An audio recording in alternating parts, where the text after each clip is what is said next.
बिस्मिल्लाहिर्रहमानिर्रहीम। अस्सलाम वालेकुम नाज़रीन, उम्मीद करता हूँ आप तमाम लोग खैरियत से होंगे। जहां आज के दिन का आगाज़ पाकिस्तान तहरीक इंसाफ के वर्कर्स के लिए बड़ा डाउन डे था कि बड़ा वो सारे परेशान घबराए हुए कि कल सुप्रीम कोर्ट का लेट नाइट जो फैसला आया उसके बाद आज का जो दिन था संडे का, उसके कुछ इवेंट्स जो हैं जिन्होंने दोबारा से पाकिस्तान तहरीक इंसाफ के वर्कर्स में रूह फूंक दी है, जान डाल दी है और वो दोबारा से इलेक्शन में जुट गए हैं। जो हौसला हारे हुए थे, टूटे हुए थे, वो दोबारा से एक बार फिर से चार्ज होकर फील्ड में वापस आए दिखाई देते हैं। दो इवेंट में सिर्फ आपको कोट कर देता हूँ, डिटेल्स उनकी कोट कर देता हूँ और उसके बाद आपको समझ आ जाए कि what I am talking about. उसके आगे जिस जमात के बारे में कहा जाता था कि जनाब इसके टिकट्स नहीं लेगा कोई बंदा, उसी जमात के अंदर जाली टिकट्स तक लोगों ने बनाकर जमा करवाए हैं और मैं वो भी उसके भी कुछ पॉइंट्स वो भी आपके सामने रख देता हूँ। नंबर 3, पाकिस्तान तहरीक इंसाफ ने फाइनली तरीकाकार वजह कर लिया है। उसमें कुछ स्ट्रेटजीज जो हैं जो कल पब्लिक कर दी जाएंगी और बल्कि आज ही पब्लिक कर दी गई है, काफ़ी सारे स्पेसिमेन तो पब्लिक कर दिए गए हैं, उनकी तफसील मैं आपके सामने रख देता हूँ। लेट्स स्टार्ट विद के पाकिस्तान तहरीक इंसाफ का जो बड़ा परेशान और गमजदा वर्कर था वो एकदम से चार्ज कैसे हो गया। आज पाकिस्तान तहरीक इंसाफ के सीनियर रहनुमा शेर अफजल मरवत साहब, जिनसे टाइम टू टाइम उनके बहुत बोल्ड होने और वक्त से पहले बात कर देने पर मुझे भी ज़ाती तौर के ऊपर इख्तलाफ है कि सियासी लोग बड़े मैच्योर होते हैं, टाइम टू टाइम वो देखते हैं कि किस स्ट्रेटजी के ऊपर काम किया जा रहा है, उस हिसाब से बात करते हैं। और शेर अफजल मरवत साहब, आपको पता है कि बैरिस्टर गौहर साहब का चेयरमैन बनना हो, सुप्रीम कोर्ट के चीफ जस्टिस के ऊपर अदम एतमाद हो, सबसे पहले बैरिस्टर गौहर बोल देते हैं और उनके बारे में यही लोग कहते हैं कि उनको आइडिया नहीं होता कि ऑफ कैम क्या बात करनी है और ऑन कैम क्या बात करनी है, लिहाजा वो कर देते हैं। और इसको लेकर तहरीक इंसाफ की लीडरशिप के अंदर भी थोड़े से वो रिजर्वेशन पाई जाती है कि रिसेंटली हमने देखा उनको जो स्पोक्स पर्सन थे पाकिस्तान तहरीक इंसाफ के, उनकी लिस्ट से शेर अब्दुल मरवत साहब को निकाल दिया गया। आज शेर अब्दुल मरवत साहब कराची में तहरीक इंसाफ की एक रैली कह लीजिए, जलसा तो ऑर्गेनाइज्ड नहीं था, एक रैली कह लीजिए या एक इवेंट कह लीजिए कि वहां पर इलेक्शन कैंपेन के आगाज करने के लिए एक इवेंट रखा गया था जहां पर शेर अब्दुल मरवत साहब को मदऊ किया गया था। शेर अब्दुल मरवत साहब ने एक दिन पहले बता भी दिया था कि वो कराची आ रहे हैं और उन्होंने कराची वालों को कहा था कि आपने आना है, हमने एक जानदार पैगाम देना है कि हम इलेक्शन कैंपेन किस जानदार तरीके से करेंगे, तो लिहाजा कराची के मैक्सिमम लोग निकले। अब होता क्या है कि इवेंट में आज के इवेंट के अंदर जो लोकल मैनेजमेंट थी पाकिस्तान तहरीक इंसाफ की, जिन लोगों ने बुलाया था शेर अब्दुल मरवत साहब को, वो खुद तो नहीं पहुंचे और इसका शिकवा शेर अब्दुल मरवत साहब ने जलसे के अंदर कर दिया। जहां से खिताब कर रहे थे वहां उन्होंने स्पीकर के ऊपर कह दिया कि जनाब आप लोग डर गए हो मुझे बुलाकर, लेकिन ये देखो कराची की आवाम निकल गई है, डर तो बढ़ गया। तो अब आ जाए उस इवेंट के ऊपर के चार्ज वर्कर कहां से हो गए। तो उस इवेंट की फुटेजेस मैंने देखी हैं, वीडियोस मैंने देखी हैं। उन वीडियोस को देखकर वाकई में एहसास होता है कि पाकिस्तान तहरीक इंसाफ के वर्कर के लिए डर तो बढ़ गया। All that workers need right now कि कोई बंदा हो जो लीड करे, कोई बंदा हो जो इनिशियल स्टेप ले, कोई बंदा हो जो कोई भी जलसा जुलूस उसका टाइम रख कर तय कर कर थोड़ा सा ऑर्गेनाइज करके चले, तो तहरीक इंसाफ का वर्कर उनके पीछे निकलेगा। कराची का बहुत अच्छा नंबर, बहुत इंप्रेसिव किस्म का नंबर, ह्यूज नंबर कह लीजिए, शेर अब्दुल मरवत साहब के इस्तकबाल के लिए या उस इवेंट को अटेंड करने के लिए निकला हुआ था। सो कल का रात का जो इवेंट था सुप्रीम कोर्ट वाला, जिसमें ठग करके बल्ला छीना गया था, उसके बाद आज उस इवेंट ने कराची के वर्कर में, सिंध के वर्कर में रूह फूंक दी है। बाकी रहे बात इंटरनल मैटर्स उनके कि कौन आया कौन नहीं आया, वो तहरीक इंसाफ का अपना मामला, उनको देखना चाहिए कि जब एक लीडर वो जो इस मुश्किल हालात के अंदर स्टेप लेकर आ रहा था, गिरफ्तार भी हो सकता था, तो वहां पर लोकल लीडरशिप को उनका साथ देना चाहिए था। लेकिन एट द सेम टाइम दूसरा एंगल ये भी है कि वो लोग, लोकल जो लीडरशिप है, इलेक्शन सर पे है, वो गिरफ्तार हो जाते तो भी वो भी एक उस तरफ मामला जाता था। अब वो उनका इंटरनल मैटर है पार्टी का, उसका मैं उसके ऊपर ज्यादा कॉमेंट नहीं कर सकता। आगे आइए तो एक आज मानसेहरा में तहरीक इंसाफ ने वर्कर कन्वेंशन की है, उसकी फुटेज भी आप देखेंगे तो आप हैरान और परेशान हो जाएंगे कि एक ही होया थे। वो वर्कर कन्वेंशन है और वर्कर कन्वेंशन में इमरान खान साहब की अमेरिका वाले सारे वो स्टांस और वो उसके ऊपर गुफ्तगू कर रहे हैं जो मकामी रहनुमा, लेकिन वहां पर अवाम है, जहां पर कैमरे की नजर पड़ती है यहाँ कैमरा, यहाँ कैमरा, जहां पर नजर पड़ती है वहां पर अवाम ही अवाम है, बच्चे बूढ़े, हर उम्र के नौजवान, हर उम्र के लोग जो हैं उस वर्कर कन्वेंशन का हिस्सा बने हैं। वर्कर कन्वेंशन में हमेशा से आपको बताता हूं कि वर्कर कन्वेंशन का मतलब ये होता है कि कुछ 100-200 लोग इकट्ठे होकर अपने एरियाज में जाकर आगे मोटिवेट करें लोगों को। वर्कर कन्वेंशन का मतलब ये होता है। वर्कर कन्वेंशन का मतलब हजारों लोग नहीं होता। लेकिन केपी में जहां पर हम वो क्रेडिट देते हैं शेर अफजल मरवत साहब को, उन्होंने मोटिवेट किया लोगों को, आज शेर अफजल मरवत साहब के बगैर भी मनसेरा का जो वर्कर कन्वेंशन था वो एक बहुत बड़े जलसे की शक्ल इख्तियार कर गया था। और यही वजह है कि मैं बार बार कहता हूं, यही वजह है कि केपी के जो है वो पॉलिटिकल अवेयरनेस में बाकी पाकिस्तान से बहुत आगे है। अपना नज़रिया रखते हैं केपी के लोग, अपनी सोच रखते हैं और फिर लीड करते हैं। अब इन्हीं के साथ मुझे एक याद आ गया कि एक दो दिन तक 15 तारीख तक मोहतरमा मरीम नवाज साहिबा जो हैं वो तशरीफ़ लेकर जा रही हैं उकाड़ा, वहाँ पर उन्होंने कोई जलसा रखा हुआ है। उस जलसे से पहले उकाड़ा के तमाम सरकारी स्कूल और जो कॉलेजेस हैं वहाँ पर छुट्टी दे दी गई है। अब मुझे नहीं इस चीज़ की समझ आ सकी कि उस छुट्टी देने का मकसद क्या था, कि उस छुट्टी से आगे उन्होंने वो लोग इकट्ठे करके लाने हैं, उस पर क्या करना है, that I could not understand. हाँ, 15 जनवरी कल जा रही है जी मरीम नवाज साहिबा उकाड़ा, और इसमें ये मेरे पास लेटर भी है सामने। The principal government graduate college for boys Okara, the principal government graduate college for women Okara, discontinuation of educational activities at 11:30 am dated 15/1/2024। ये जनाब लिखा गया है, डायरेक्टर एजुकेशन जो है साहिवाल के, उनकी जानिब से ख़त लिख दिया गया दोनों कॉलेज को, ख़वातीन और मर्द हज़रात के, कि जनाब आपने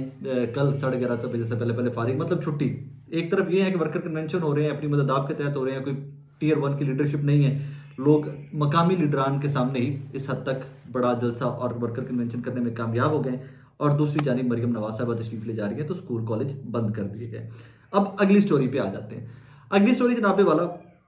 एजाज मिन्हाज साहब, और कल मैंने आपको बताया कि एजाज मिन्हाज साहब ने हैदर मजीद साहब के भाई के साथ, तैमूर साहब के साथ क्या किया है। वैसी ही स्टोरी मैंने वो ट्वीट किया और ये व्लॉग किया। मेरा व्लॉग किसी ने देखने के बाद मुझे कसूर से एक खातून रहनुमा पाकिस्तान तहरीक इंसाफ की ज़मान पाक में बड़ी ड्यूटी दी है, बड़ी उन्होंने मार खाई है, मिसेस मुजम्मिल मसूद भट्टी साहबा। उनके 30 के करीब उनके खानदान के ऊपर मुकदमात हुए हैं तहरीक इंसाफ के साथ खड़े रहने के साथ, और वो बड़े टफ टाइम में खड़ी रही हैं।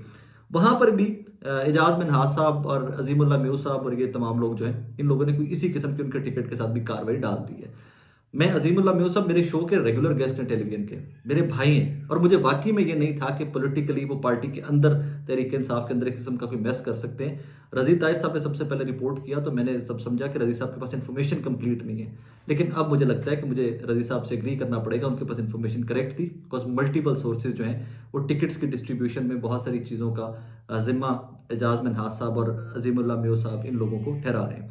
अब इसमें लोगों में वो पहले जिस तरह मैं आपको बताया कि लोग कहा करते थे वक्त आएगा तहरीक इंसाफ के पास टिकट लेने वाला बंदा नहीं होगा। अब टिकट लेने वाले बंदों की कहानी क्या है कि बहुत सारे हल्के जहां पर आपको दो दो टिकट नजर आएंगे,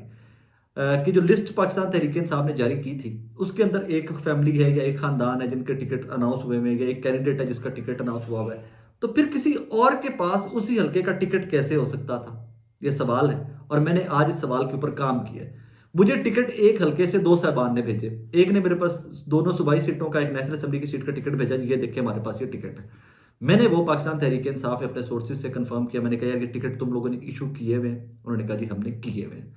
फिर मैंने दूसरे उसी हल्के के अंदर से एक वकील साहब है, उनको भी टिकट इशू हुआ है, तो मैंने फिर वो टिकट भी उनको भेजा, मैंने कहा जनाब ये टिकट भी आपने इशू किया हुआ है। उन्होंने कहा जनाबे वाला आपको नजर नहीं आ रहा कि ये टिकट प्रिंट हुआ हुआ है, आप उसकी वो देखें, वो जो उनका कलर है, कलर स्कीमर वो सारा देखें, आपको नजर नहीं आ रहा कि ये प्रिंट हुआ हुआ, ये जेन्युइन टिकट पाकिस्तान तहरीक इंसाफ ने नहीं इशू किया हुआ। मैं फिर भी उन शख्सियात की पर्दादारी रखते हुए कि किन लोगों ने जाली टिकट प्रिंट किए, और ये वो दो चार लोग मेरे पास भी रिपोर्ट होते होते पहुंच गए, मैंने उनकी पर्दादारी रखते हुए उनका कोई राज अफशा नहीं कर रहा मैं। लेकिन मैं सिर्फ पॉइंट ये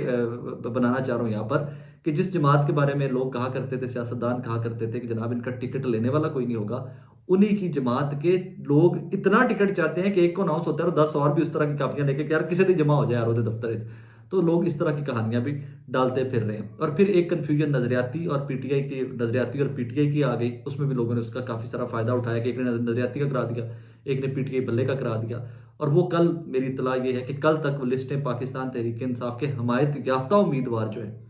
उनकी लिस्ट कल तक पब्लिश हो जाएगी, पाकिस्तान तहरीक इंसाफ की वेबसाइट के ऊपर आ जाएगी, और एक सेक्शन बना दिया जाएगा कि आप उसके अंदर हल्का नंबर लिखेंगे तो आपके सामने पाकिस्तान तहरीक इंसाफ का हिमायत याफ्ता उम्मीदवार जो है वो आ जाएगा। लास्ट में तरीकाकार के ऊपर अक्सर लोग बात कर रहे थे, मैं सोशल मीडिया के ऊपर बहस देख रहा था कि तरीकाकार क्या होगा, कैसे पता चलेगा कि कौन सा उम्मीदवार हल्के में किसका है। तो उसमें एक सजेशन है जो मेच्योर हो रही है, मैं वो आपके सामने रख देता हूं कि जिस तरह वो इश्तिहार बना करते थे या फ्लैक्सें बना करती थी, फ्लैक्सें बनेंगी, ऊपर इमरान खान साहब की फोटो है, ऊपर नेशनल असेंबली का जो उम्मीदवार है उस हल्के का तहरीक इंसाफ का हिमायत याफ्ता उसकी फोटो होगी, और नीचे जो सूबाई सीटें उस नेशनल असेंबली की आती हैं, यूं पैनल बन जाएंगे और सबके निशान जो है, इंतखाबी निशान जो अलॉट किए गए इलेक्शन कमीशन की जानिब से, वो इंतखाबी निशान जो है वो रख दिए जाएंगे। अच्छा, इंतखाबी निशान से जाते जाते मुझे एक और स्टोरी याद आ गई, मैं वो भी आपके गोश गुजार कर जाता हूँ कि इंतखाबी निशान जो हैं वो एक दफ़ा तो अलॉट कर दिए गए। कल हमने देखा तहरीक इंसाफ के उम्मीदवारों को सबको आज़ाद करके आरओज ने इंतखाबी निशान अलॉट कर दिए। उकाड़ा से PP 190 से ये रिपोर्ट हुआ है। रात गए एक और बारीक वारदात डाली गई। मैंने PP 190 उकाड़ा और NA 136 उकाड़ा के लिए रिटर्निंग अफसर को दरखास्त दी कि मुझे इंतखाबी निशान प्याला अलॉट किया जाए। पहले मुझे प्याला निशान अलॉट किया गया, फिर रात गए इंतज़ामिया के दबाव में आकर मेरा निशान बदल दिया गया। और ये डॉक्यूमेंट्स भी हैं मेहर अब्दुल सत्तार साहब के कि उनको पहले प्याला दिया गया और उसके बाद उनका निशान बदल कर चिमटा कर दिया गया। और ये it has happen in many constituencies. काफ़ी सारे हल्कों में यही हो रहा है कि एक दफ़ा निशान देकर वर्कर को, जब वो निशान दे देते हैं, वो फ्लैक्सें इश्तिहार लगाना शुरू कर देता है उम्मीदवार, उसके बाद इलेक्शन कमीशन दोबारा उनका इंतखाबी निशान जो है वो तब्दील कर देता है। आखिर में मैंने सुबह इसके ऊपर बात भी की थी कि बड़े डेरोगेटरी किस्म के और बड़े घटिया किस्म के इंतखाबी निशान पाकिस्तान तहरीक इंसाफ के उम्मीदवार जो आज़ाद हो गए उनको इलेक्शन कमीशन दे रहा है। उसके ऊपर बहुत सारी बहस भी हो रही है। यहाँ पर मुझे बड़ा अच्छा लगा, साजिद भट्टी साहब हमारे भाई हैं मंडी बहाउद्दीन से, उनको इंतखाबी निशान, साबिका MP हैं पाकिस्तान तहरीक इंसाफ के, बहुत लीड लेकर जो जीते लोग थे, ये काफ लीग में जाता बहुत लीड लेकर जो जीते थे लोग, उनमें से एक थे और बाद में तहरीक इंसाफ में शामिल हो गए। मजबूत हल्कों में से हल्का है साजिद भट्टी साहब का मंडी बहाउद्दीन सूबाई सीट के ऊपर। उनको गदा गाड़ी का निशान दिया गया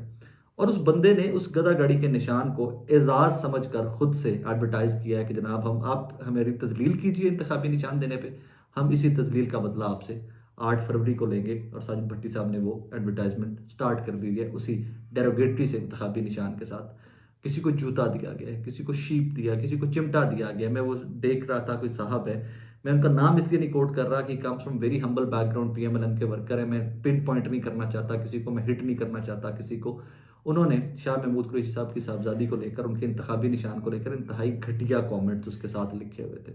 और अगर वही कमेंट आपने लिखने हैं तो फिर मरियम नवाज साहिबा को माजी में कैसे कैसे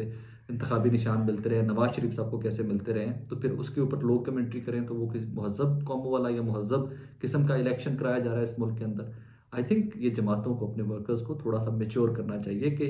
घटिया गुफ्तगू को अवॉइड किया जाना चाहिए। सियासत को सियासत रहने दीजिए, ना कि इसको कोई बहुत ही गिरा हुआ, बहुत ही नीच काम बना लीजिए कि इसमें कोई भी शरीफ आदमी अपने ख़ानदान, अपनी बहन बेटी को वोट डालने भी कल को ना निकले कि यार सियासत तो इस तरह के लोगों का काम है। We are not getting into it. अपना बहुत सारा ख्याल रखिएगा, दुआ में याद रखिएगा।